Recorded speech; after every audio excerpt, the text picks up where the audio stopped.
Hi, everybody, and welcome to PLM Summer School Week 3. Although where I am right now, I don't know if you can see through the curtains, is resembling the complete opposite of summer in the grey and rain. John, whereabouts are you based? I'm in an office in London Bridge right now, but it sort of does look like I'm in some sort of like Severance style, just void. Yeah, I was thinking when we were chatting, like the white tees, the white background, it kind of looks like we've coordinated a very sad up today. But it won't be a sad session. I am absolutely thrilled to have you join me today, John. And guys watching, I've just changed the settings on the chat. Neff has asked, why are you guys matching? It's just, we're on the same wavelength. So Yeah. it's just a happy coincidence. But I am baffled that we are 3 weeks into our 4 week webinar series, but equally so exciting. We have had two incredible sessions, and so many of you have shared such beautiful feedback and have been enjoying the course just as much as I have. So, thank you guys so much, and thank you for tuning in for week 3. As always, on these sessions, we would love to know where you're tuning in from. So, let us know in the chat whereabouts in the world you are today. I'm joining any US friends on here today. Let us know. I am on US turf today, which is exciting and a little bit scary sometimes. Here in New York, which is really exciting. But zoning in on our virtual party today. John, for anyone who doesn't follow you, doesn't know Surreal, hasn't seen what you're up to online, can you tell Mhm. us who you are and what you do? Yeah, so I'm John. I don't think I'm a pretty little marketer, maybe a big ugly one. But I was a social media manager at Innocence Movies for 3 years and a copywriter there for 1 year. Then I left and I'm now at Surreal. I've been here 3 years basically since we launched. So I'm the sort of like half copy, half social. And Surreal, if you don't know Surreal, because we're only UK based, we're not massive. We're basically a startup cereal company, which is about the most East London hipster thing you can imagine. But so we take the cereals you loved as a kid and remake them to be healthy for adults, so high protein, low sugar. And cereal's meant to be fun, right? So we try and sort of have fun with marketing and stuff like that. And I love that, like, obviously you're UK based, but I was in the Adobe office yesterday and there's loads of US creators here. And I was chatting with Alfred, who's UK based. We were talking about Hmm. Surreal, and someone US based was like, "Oh, I don't know if I've heard of that. I recognize the name." And Alfred explained one of your early campaigns where you had obviously non-athletes, but people with athlete names endorsing the cereals.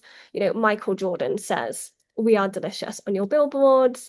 And even over here, there were so many US creators and marketers in the room who were like, "Oh my goodness, I've seen that campaign." So I know it's early days, you're 3 years in, but making big splashes, which is really, really cool to see. Nice, love that. I love it. And I have to start with the question, the Mhm. story that caught my eye preparing for this session and mentioning athletes. I read in an article, or it might have been a podcast that you were on recently, that you were sued by two of the greatest athletes of all time. And in that same breath, you have been banned from Innocent's LinkedIn account before. So before we dive into your marketing wisdom, do you have Mhm. any stories you can share and set the stage for your approach to marketing that tends to land you delightfully in hot water?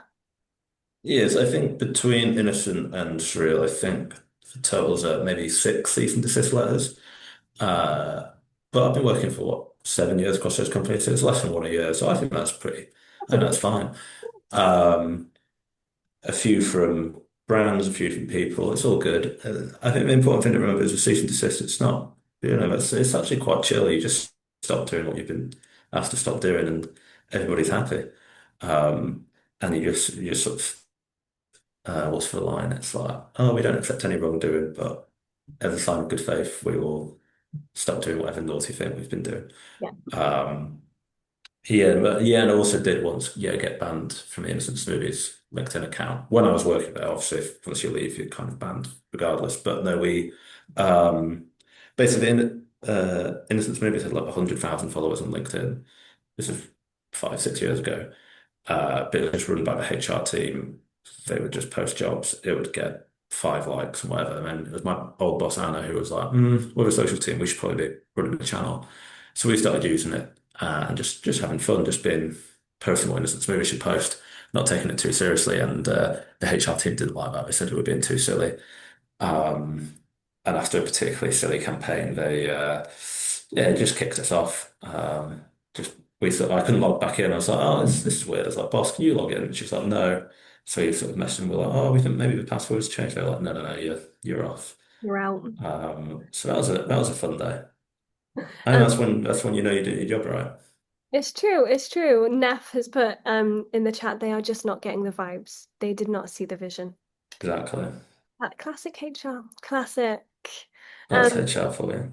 your I think your career path one has been awesome, and I can only imagine the fun that you have got up to in your years so far.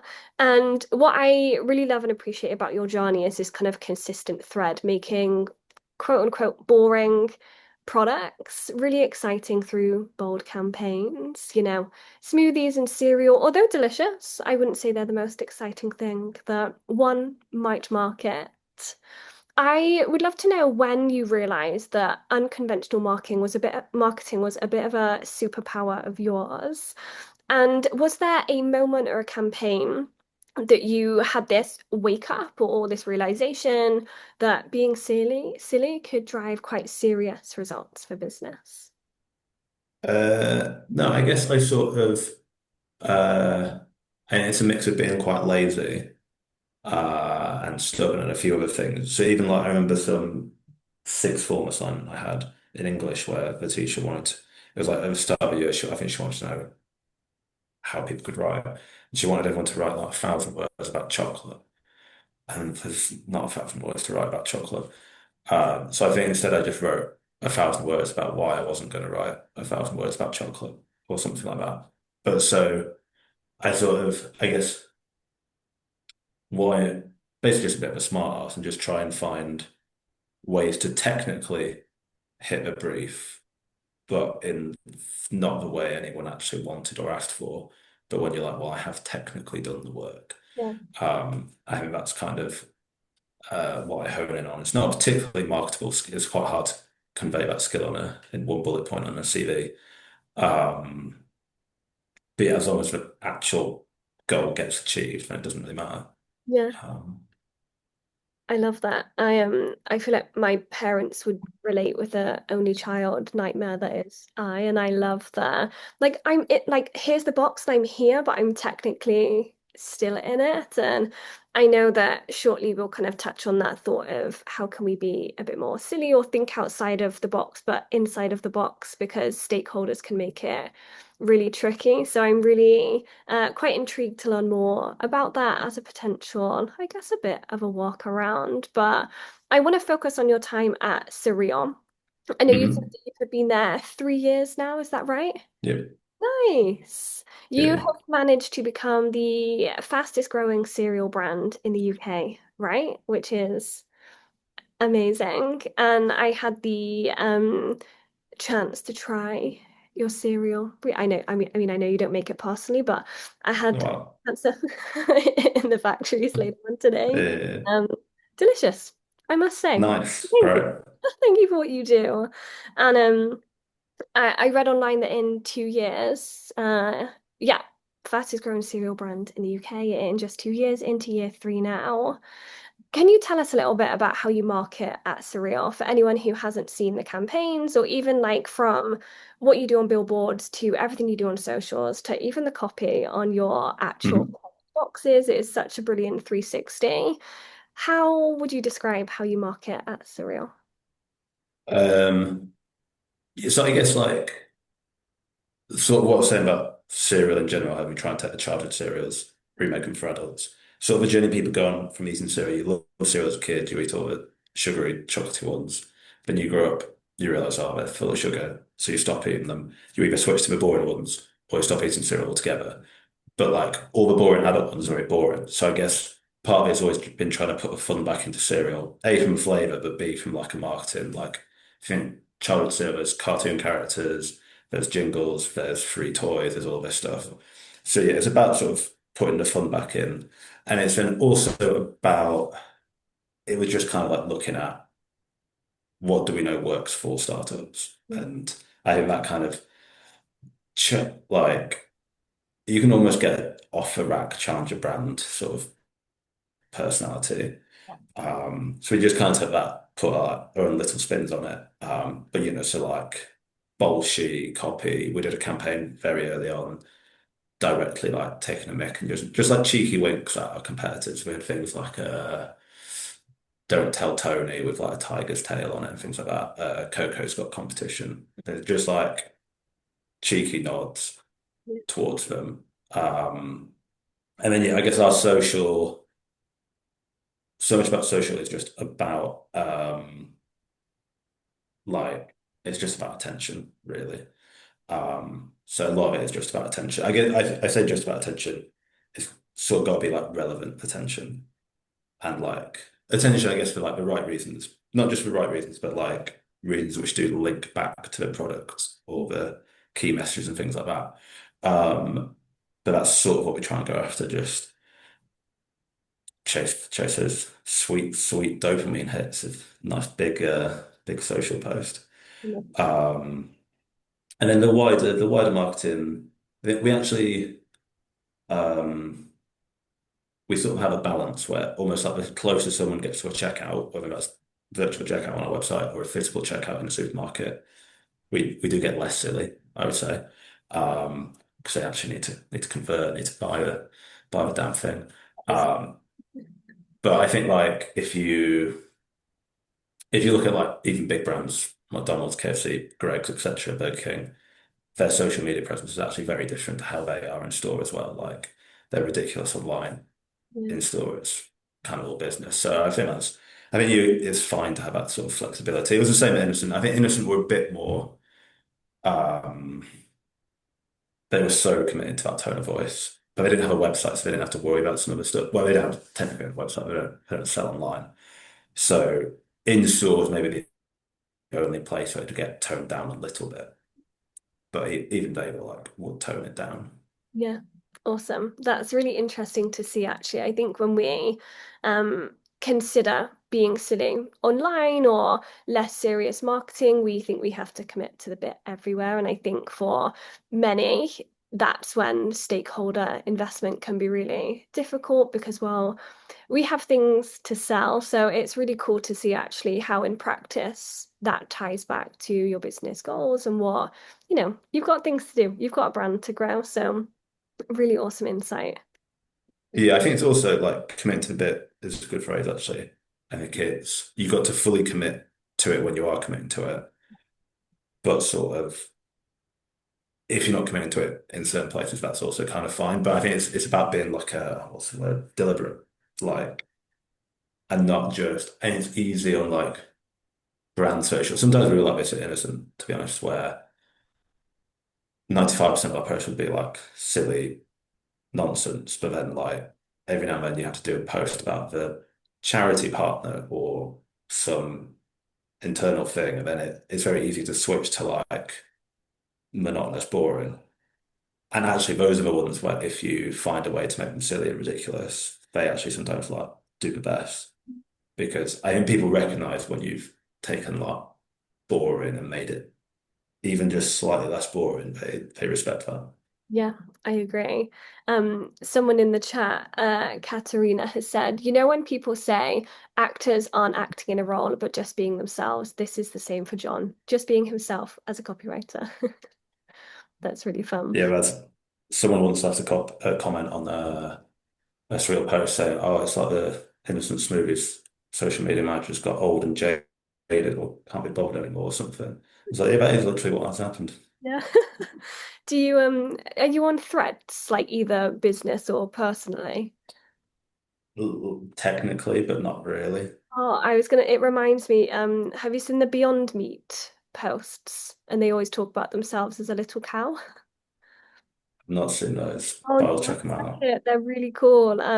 But a lot of their threads are just like, I am just a social media manager having a bad day, and this is my outlet. And Yeah, yeah, yeah.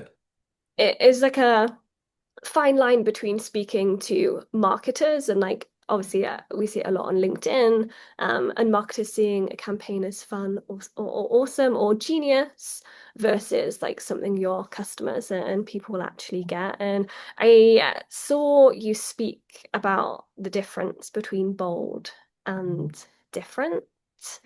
Do you think there are any specific elements that make a campaign or a post or a piece of marketing bold over just something a little bit different? Um, yeah, I guess bold is maybe if it's properly bold, it's where there's like a, a small risk of like something. Even I think most of the ones which actually go like there's not really much risk. I think there's a big difference between what people think is a risk and what is actually a risk. I think there's this nice grey area you can play with. The example I'd use is like changing your brand font. Whenever I'm short of ideas, I just do something in fucking Comic Sans and it does better than all the stuff I try hard on. And like brand people see like changing your brand assets as oh you can't be doing that. There's, no one gives a shit. Like the Daily Mail aren't going to write a hit piece on you because you've used Comic Sans for a day. Um, so yeah, but it's kind of like what else do I think? It's where you look at it and you're like, I like it. I could imagine someone complaining about it. Yeah. For instance, I would say that can be bold, even if in reality people probably won't complain, but where there's like a slight potential. I mean, you then just have to, when you're coming up with that, you have to explore what is the potential of someone to complain, and do you care if they do, and who might complain and things like that. Mhm. That's really cool. So make everything Comic Sans is my takeaway from today. Yeah, exactly. Brilliant. I know that you have described it in the past as soft outrage, which I think is Mm. like I remember reading that in preparation for this session, and I've seen you speak about this before, and I think it's such a brilliant description of like, okay, well, like we want it to be risky, we want it to be bold, but like the term of soft outrage, I really like how that's kind of a step in rather than a big jump in. I think for a lot of marketers or you guys tuning in, we would love to be more bold and silly and risky with our marketing, but where is that line? Can you walk us through your process for maybe determining when something might be too risky versus just edgy enough? And I guess in that question as well, do you have any thoughts on recovering when a bold move might flop? I imagine that is a big apprehension for many too. Yeah. So first things, I guess, yeah, when I've said soft outrage, what I kind of mean by that, the cliche example is if you talk about putting pineapple on a pizza, people are going to have this very strong reaction, but they actually don't care. They're not going to like, you're not going to get cancelled, but the comments they might rate, they'll be like tongue in cheek, as angry as if you'd actually done something outrageous. And so things like Comic Sans get the same reaction where they're like, oh, I hate it. It looks so bad. But like, they don't actually care. It's like they're sort of like half joking. Um, and so then, yeah, in terms of deciding if something's too far and things like that, um, I think one test I do is I just like think like, what is the worst headline we could get from this if the Daily Mail wrote about it? And then it's like, is that headline realistic? Can I actually imagine them writing it? So, for instance, something like Comic Sans, they're not going to be like, oh, this brand used Comic Sans because who cares? I mean, to be fair, with the Jaguar rebrand, they probably did. Now you just put the word woke in the headline, and now it is a headline. Um, but realistically, not too worried about that. But then if you're like, oh no, this headline does sound bad, then you're like, okay, maybe we don't do that. And there's also just like not.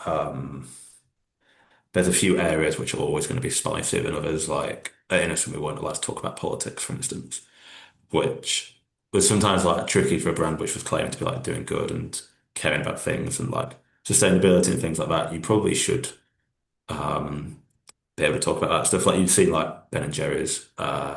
I can't remember which Home Secretary it was, but it wasn't one of the nice ones. They had a go about like sort of refugees and things like that, which was very rare to see from a brand. Um, and then what was that third bit? Oh, when something goes wrong, Yeah. um, you have to decide if it's like what sort of gone wrong is it? Basically, there's like a when something's going wrong, the options are delete and apologize, uh, double down, um, and there's this like little third one, which is this kind of worrying one, which is you just leave it and just sort of. I'll get to that one. I think basically, if something's going wrong, if you if you own up and are human about it and just feel like and just like we made a mistake, we got this wrong, we're very sorry, and are quite tangible about what you're going to do differently. That's if something's gone like properly wrong and you delete and things like that, people actually get over it pretty quick. Um, but sometimes there's a chance to actually make something better out of it.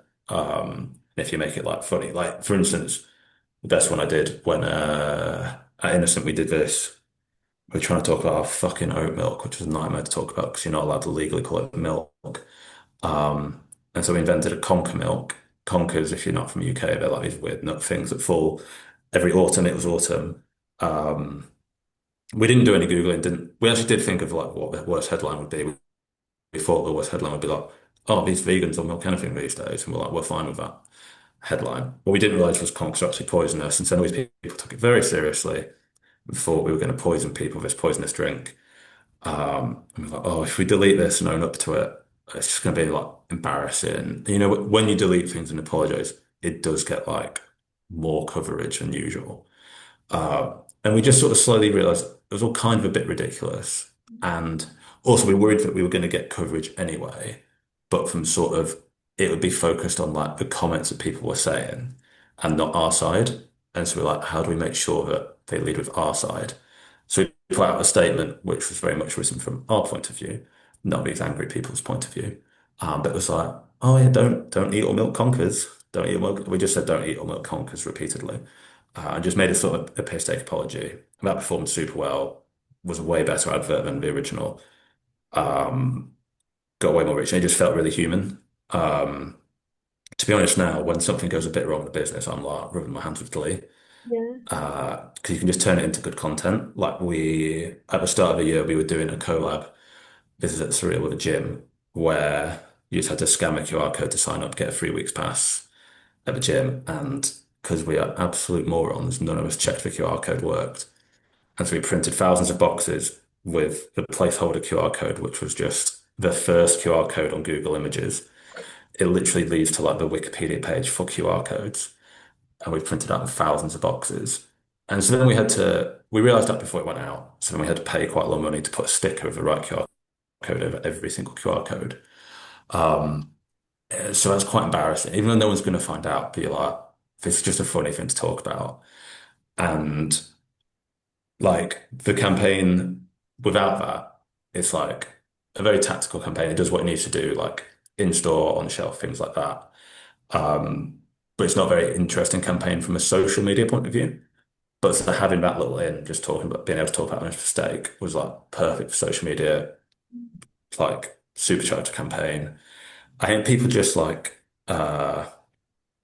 everyone's made mistakes in jobs and everyone knows it's actually not the end of the world. And so just owning up to it, like people find it quite funny.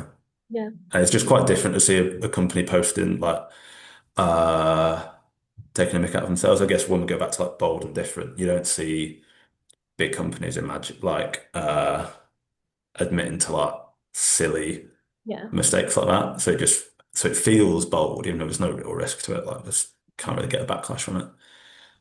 That's, Was there a third part to that question? that was the third part, unless Right, you what's the third part? Right. I am Uh, that's actually really comforting. I remember when I freelanced and I worked with Unilever for a while and some of their brands and the how do I say this correctly? There was a lot of worry around error. mm, going wrong. And I actually find what you've said there really comforting to know that, okay, well, one, they probably will at some point or another. And if they haven't yet, well, it's just a countdown to when that does or might happen. But like when that does happen, you actually have options, and it's not just the option of everything combusts in your face. There are things that you can do to make the most out of a bad situation, obviously, circumstance and team permitting. We have a few people in the chat. Someone has said, I can just imagine the panic around a business with QR gate. Yeah, that was, but yeah, for about an hour, it was like, oh, fuck. But Yeah. then you sort of, I think, yeah, what you said about worry, I think worry sort of really holds you back and it holds back creativity. And you sort of, I think we try and focus on like what could go right rather than what might go wrong. It's good to sort of look at what might go wrong, but not get too sort of, you can't eliminate Yeah. any chance of something go wrong. Like we did one at Innocent, it wasn't even a big one. It was just like it's left-handed day, which is one of these fucking made-up days. Who cares? But just need content. So literally, just take a picture of a smoothie and be like, "Oh, we've now invented left-handed smoothies." Yeah. And like, there's nothing anyone can complain about that. And but lo and behold, some dumbass is like, "Well, I'm left-handed and I'm a minority, so this is actually taking the piss out of me." It's like you're like statistically a minority. So you're not a like underrepresented group. So someone's always going to get pissed off. And even you see these massive companies who'll have so many layers of sign off, they just still drop absolute clangers. So you kind of have to accept that mistakes to some level are unavoidable. It doesn't mean have like no checks, no whatever, but you need to just assume at some points mistakes are going to happen rather than assume you can eliminate mistakes. Mhm.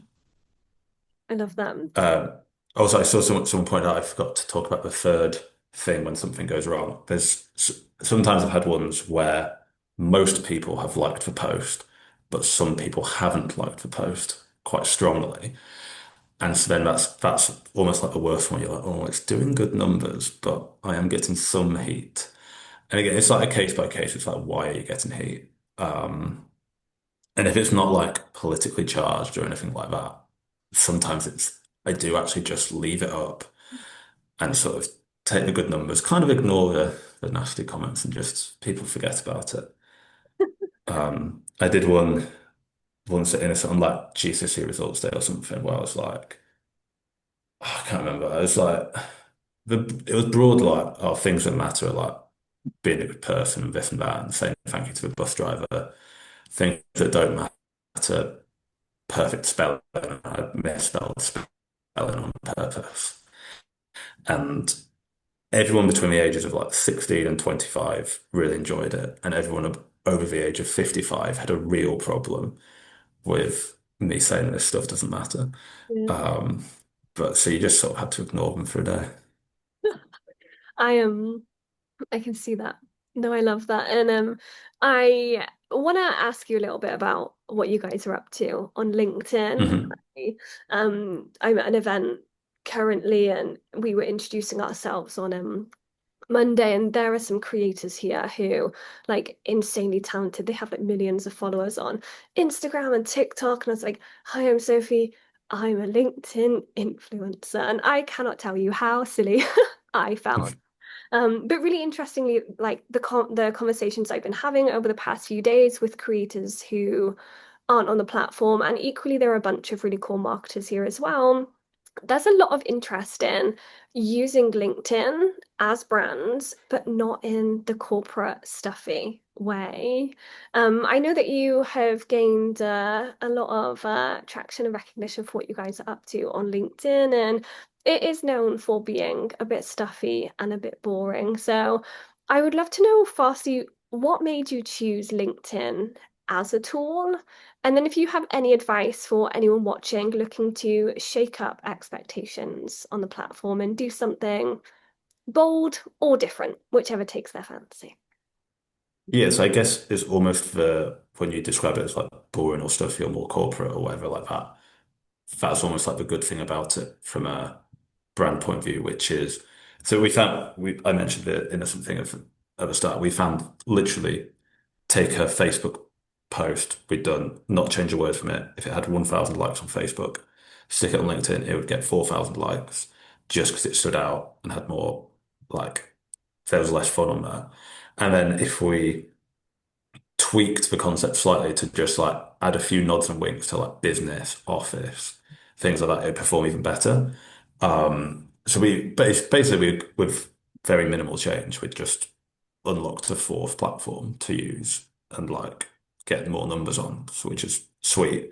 And so then when I was came to Surreal, it was kind of a more like a out of a necessity sort of thing, where now that if you're trying to start a Facebook page from scratch, super difficult. Twitter page 3 years ago was super difficult. Now, God knows. Um, and Instagram is quite hard to like spread on Instagram. It's a bit easier now with like Reels and there's a bit more sharing, but there wasn't super much of that.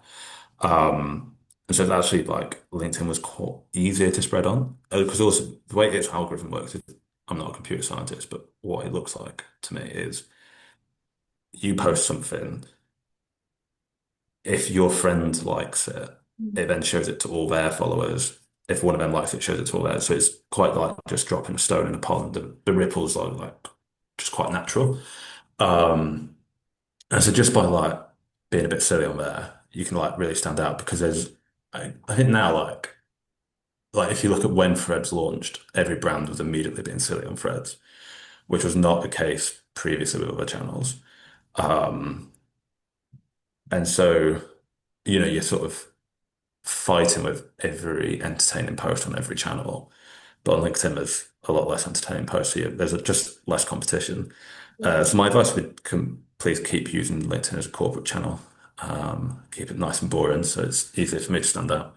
But I think also the thing I liked about LinkedIn was I have fuck all video skills. I don't understand how TikTok works. My ideas aren't really tapped into that stuff.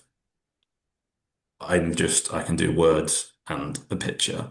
And so the LinkedIn is basically formatted the same as Twitter, Instagram, and Facebook with minimal changes. And so you can do very similar content in like the same process, same sort of skills, whatever. Just press enter a few more times on LinkedIn. Everyone likes the text to be really spaced out. That's a good format. Yeah. I every January I write like a predictions post for the year, and then we're almost 6 months into the year. Goodness, that means my halfway predictions post is late in planning, but I'll get to that. And I've been thinking a lot this year, and in that post talked about video fatigue and the rise of, or the like resurge of text in terms of like Substack and newsletters and closed spaces. And Hmm. I think people really appreciate with text posts, or like I love your carousels where you just have one word on each slide. I'm going through like 60 slides, but the ability to enjoy something at your own pace, I think Hmm. I'm exhausted of social media and I walk in it. So I can only imagine for someone who isn't marketing literate and consuming in a different way. I think that in a nutshell, text for me is going to continue to become a really important channel. So I think that's one of the reasons why I also love LinkedIn. Likewise, zero video skills whatsoever. So I am really excited to see other people take on the platform, not steal your thunder. Of course, you'll always be our number one. But no, brilliant advice. I really love that. Nice. Penultimate question for me. And then, Hmm. guys, if you have any questions, I can see a few in the chat. If you could copy them into our Q&A box, that would be brilliant. You should also be able to, in the Q&A, upvote some questions. So if you see one that you think, oh, yes, I would love that to be asked in today's session, give it a thumbs up. Or if you hate it, you can also thumbs down it. But pop them in and we'll see what we have time for. I want to talk about your team and kind of what that looks like Hmm. behind the scenes. I would love to learn a little more about how you have created an environment at Surreal that produces bold ideas. And are there any processes or team structures that help you maintain creative momentum while still delivering business results? Because, as we know, they are also important. Yeah, I'm always interested in this question with other teams because I'd love to hear some people have this like perfect Yeah. process where you put stuff in at one end, stuff comes out the other end, it's gold. It's sadly yet to find that process. Um, from a team point of view, I guess there's now quite a lot of us who are involved in sort of content and campaigns in one way or another. We have our head of growth, our influencer manager who basically lead on like performance stuff, and then me and our brand lead who lead on the more like organic side of things. But then there's lots of sort of crossover. So now we've done like sort of our bigger, shinier videos, where we want them to have all the messages that the paid team want in them, which is Mm. quite a lot of messages.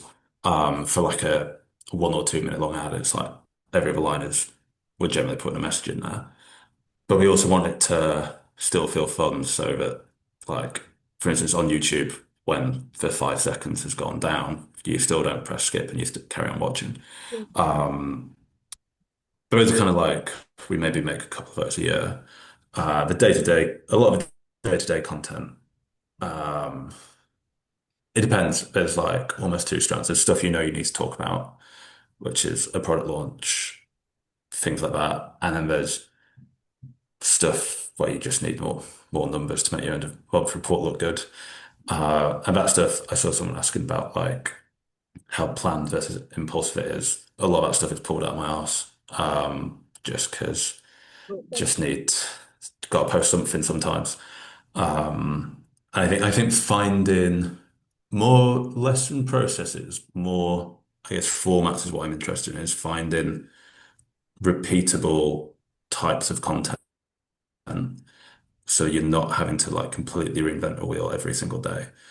And so like, one of the reasons why I do so many of these fucking carousels, right, is I've found that a good average of times, not every time, but a decent number of times, if the idea is good enough, the copy is good enough, it'll perform pretty well without very much time or effort gone in. I can make it from scratch to post in maybe an hour. We don't need a designer, we don't need something else.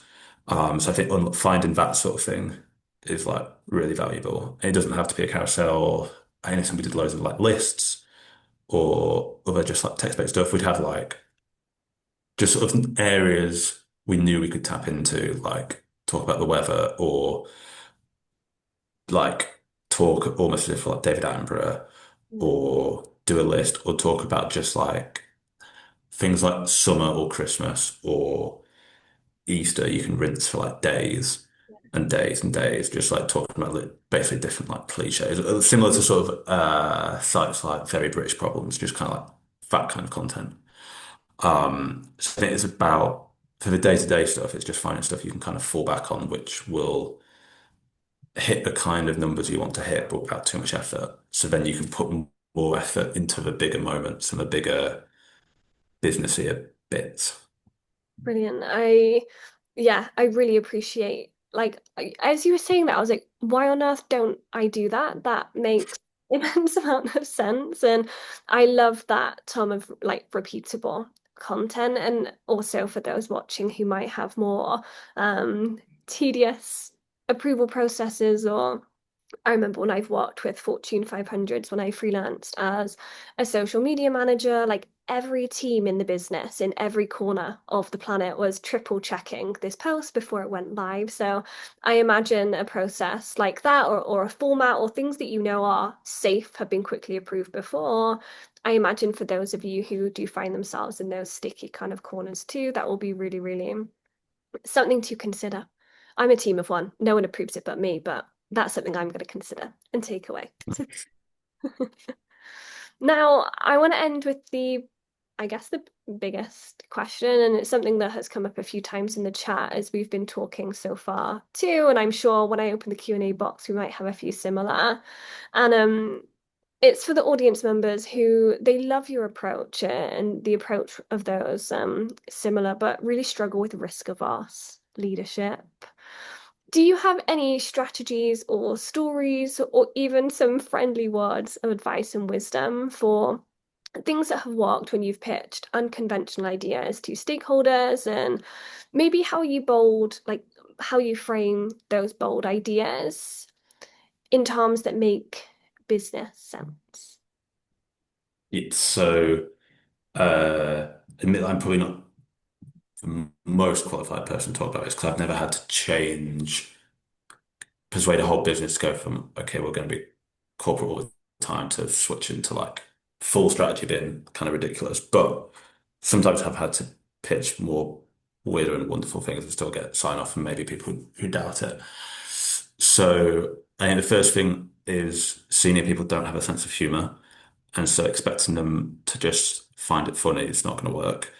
Um, all they care about is like numbers and data. So you have to put it in that language. And so the best example I have is when uh, they were launching a breakfast smoothie at Innocent. It had like oats, and fiber vitamins. They want us to talk about all that shit.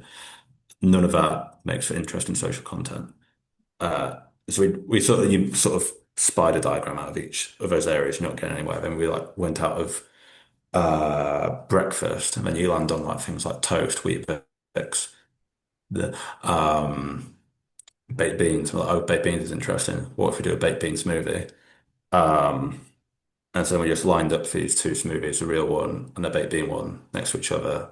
The plan was to just post about them as if they were both real, and people would soft outrage about the baked beans. How we pitched that in was I then like break the idea down into where you can find examples of elements of it working before or the mechanics working before and things like that. So found lots of examples of weird food combinations performing very well on social media and performing very well in media. For instance, things like there was KFC flavored Walker's crisps at the time. There was Northern Monk and Ash Bessie's had done a Yorkshire pudding flavored beer. Always quite. You find just a bunch of these ridiculous things. Be like, look, these have always performed. No one's minded over disgusting. People have enjoyed it. Then I had examples of the mechanic of putting the real thing next to the fake thing so that it spreads and everyone sees the real thing. Then examples of baked beans. So there was this Facebook group when I was a kid, which was like beans in places beans shouldn't be, and there was like beans filling up like a plastic wall clock, beans filling up a croc shoe, all this stuff. All the posts had like a gazillion likes, and so it was literally this diagram on screen of like weird foods equals views, baked beans equals views. This is weird foods plus baked beans equals views, question mark. And so that they could kind of see the whole process. They could see they've got as close to proof as you can give them that this thing will work. Um, and so there we go. I think other things you can try with these people is um, testing it on one day or one channel. So channel, for instance, Instagram stories where it deletes after 24 hours. People are generally going to be a lot less precious about that. Or you've seen companies where like the bosses don't even know they have a TikTok and they're just doing stuff on the TikTok or they don't care what they're doing on the TikTok. And so then the TikTok gets quite big. So if you can kind of Instagram stories say you've been doing it like quite straight and in line for a while, persuade them to just to try some stuff on Instagram stories. If you see the numbers go up, that's a good advert to roll it out into more places. Or even like it was baffles me that companies they'll post. I think it's kind of changed over. It's a bit diluted now, but on April Fool's Day, companies used to do these really fun campaigns. They'd be quite product centric, but in like jokey ways. But they'd actually put land some messages. They'd perform really well. People would always really enjoy them. And then they'd never be like, "Oh, we should just do more of this stuff, not on April Fool's Day." And honestly, half our social strategy now is can basically be boiled down to April Fool's Day on any day that isn't April Fool's Day. If that's literally your strategy, I think it would work pretty well. But like, even just getting an April Fool's Day post out of the door, even the really safe companies might let that happen. And if that can perform better than some other stuff, even that's a good case study to roll stuff out. And obviously we're in May, so April's a long time to wait. But things like Wimbledon or barbecues, Glastonbury, all these things are like little moments where it's probably not business critical.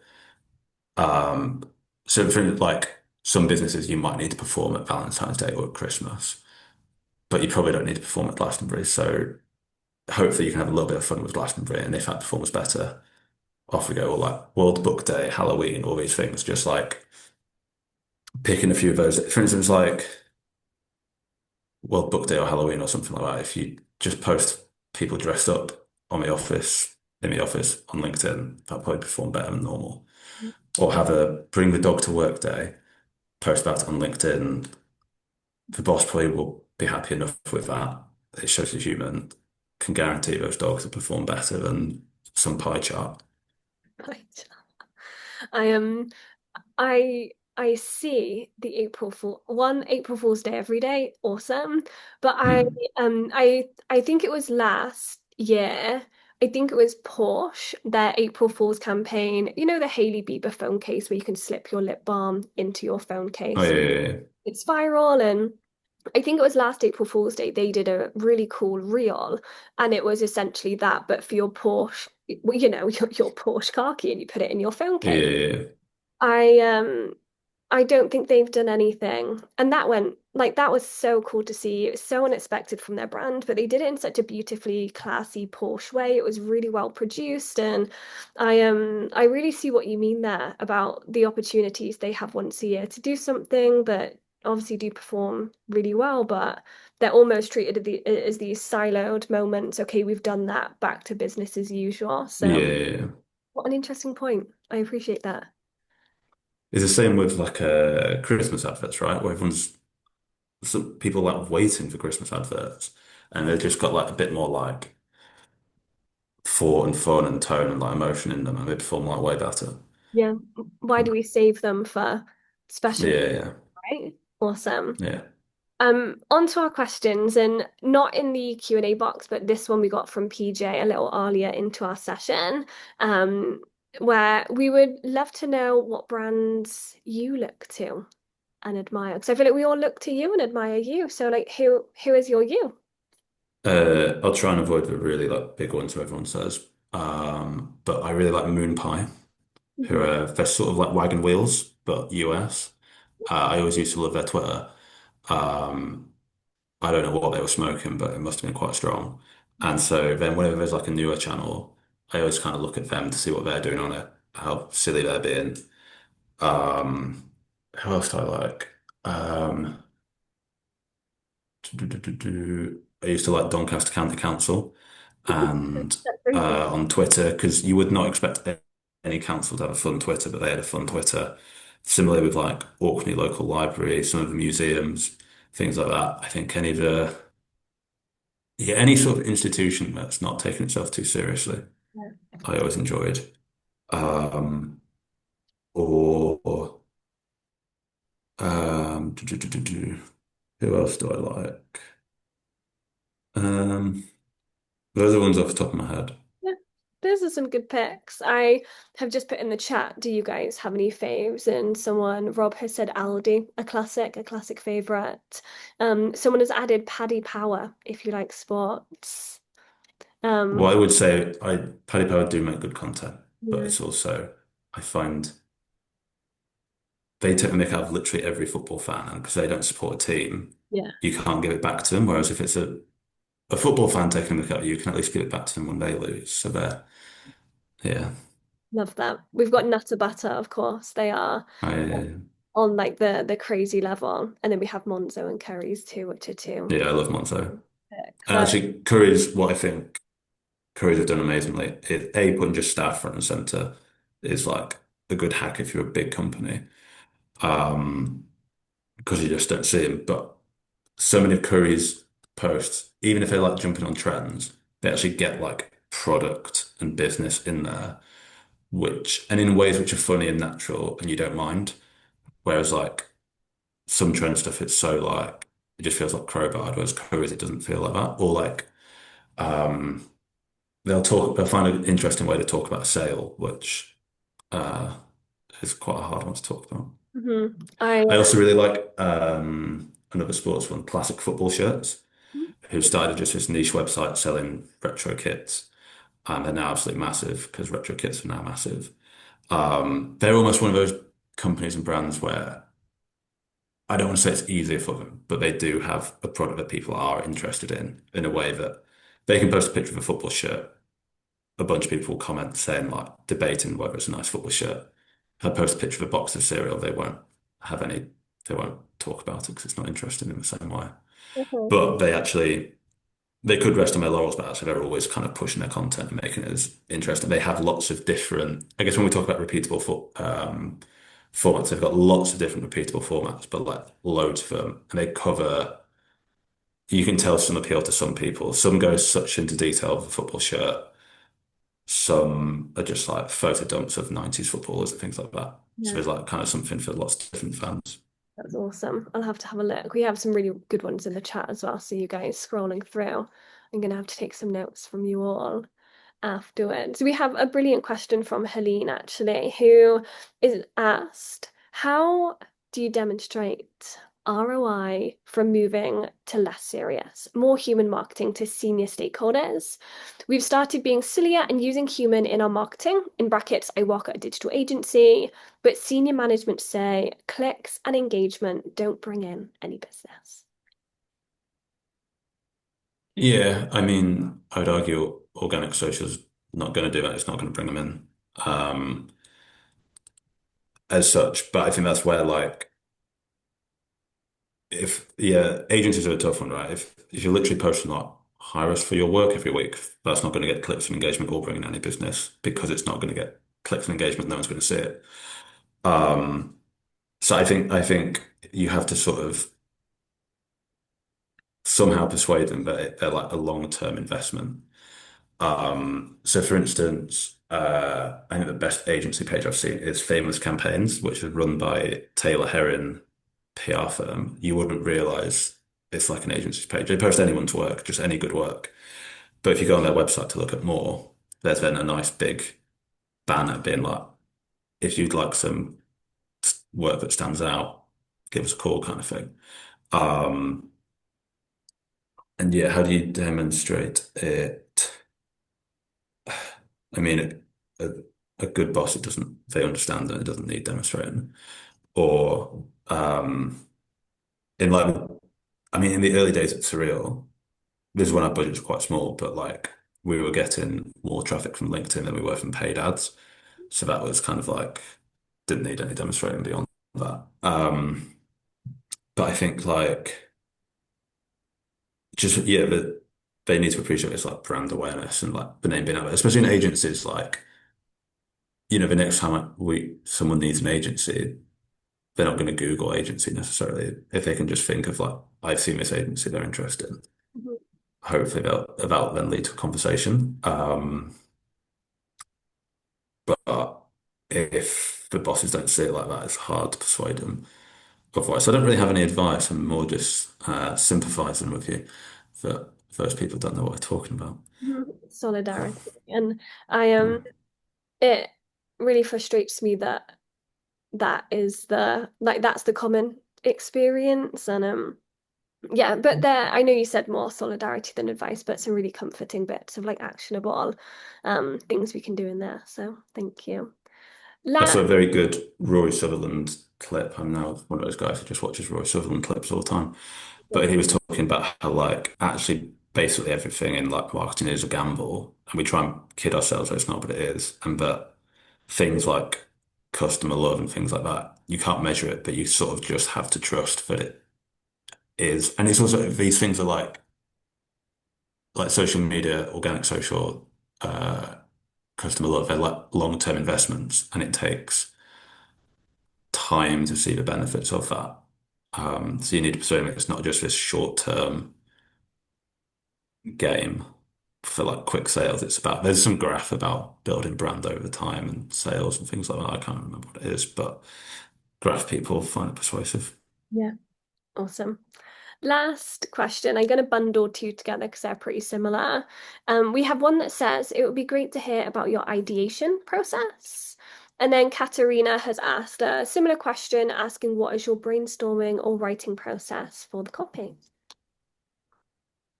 Yeah, so I think there's not really one perfect process again, but the beans example I had, that is like as close to if every process could be that easy, it'd be great where you just brainstorm every possible sort of link or thing to do, basic thing to do with it.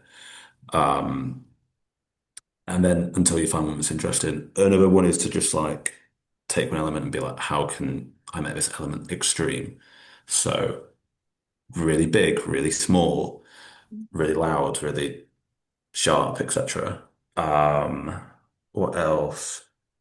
Um, what else? This isn't a process for ideas, it's more a process for testing ideas. I find most good campaigns, not all, but could be put into like one or two brackets. Either absolutely anyone could have had the idea, any business, it would work at any business. So, for instance, when we found famous people with normal people with famous names, any business could have done that. It wasn't linked to Serial. Um, Sometimes, well, those ideas for some reason just like seem to work. Or the alternative is where it literally only works for that company or that product and things like that. For instance, if like when Burger King did a advert around like the time of Brexit or an election being like another Whopper on the side of a bus, like no one else has a product called Whopper, so literally they are the only people who can run that advert. You could say like another lie if you're like maybe a mattress company or whatever, but like you're kind of stretching it and breaking it there. So I think that's normally a sign of a good idea when it literally only works with them. Or like when PlayStation took over the Tube, Oxford Circus, to make all the logos their different shapes, Mhm. things like that, where it's almost like this sounds cheesy, like the stars align Yeah. and it only works in that scenario. Mhm. That's awesome. Amazing. John, for anyone who doesn't follow you on socials but would like Hmm. what you're up to, where and how can they find you? You can find me on LinkedIn if you search John Thornton. There's about 500 John Thorntons. So just scroll through. Or on the Instagram, I'm at Fawn Johnton, which is my name, but chopped up because John Thornton already beat me to the handle. Awesome. John, it's been a pleasure to spend session three with you. And I know I said in our speaker room, but I am a really big fan and have followed you for a while. So it really means a lot to have been able Oh, to thanks. connect with our community today. Guys watching, thank you so, so much for tuning in. I recognize so many names who have been with us on week one, week two, week three. So it means the world and more. Next week, we are rounding off PLM Summer School with a few of my lovely US marketing friends talking about everything you're getting wrong in your marketing. And some of the notes that we have are quite brutal. So your feelings might be hurt, but I hope that it will inspire you in the long term. I hope you all have a lovely rest of your day, and I'll see you next time. Thank you so much, John. See you later. Thanks, bye.